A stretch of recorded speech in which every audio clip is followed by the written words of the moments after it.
ख़बर शामिल कयूं था।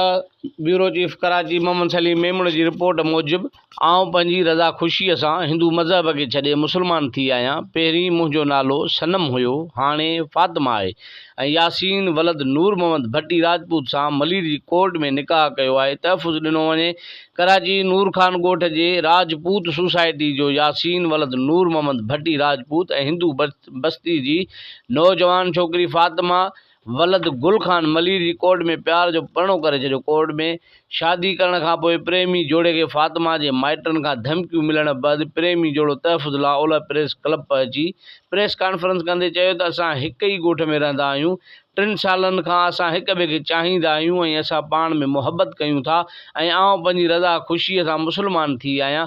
मूंखे न कंहिं वर्गलायो आहे, न कंहिं धमकायो आहे, न ई कंहिं ज़ोर ज़बरदस्ती कई आहे, न ई कंहिं अगवा कयो आहे। मां आकिल बालिग़ आहियां, पंहिंजी रज़ा ख़ुशी सां प्यार जो परणो कयो आहे।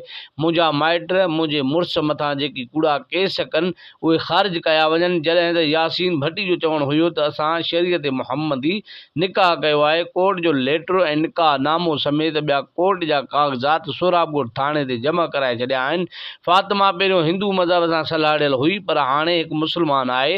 उन करे आउं फातिमा जे वालिद ऐं उन जे रिश्तेदारनि खे गुज़ारिश थो कयां त असांखे पंहिंजी ज़िंदगी गुज़ारण ॾिनी वञे ऐं असांखे हरासा करणु बंदि कयो वञे।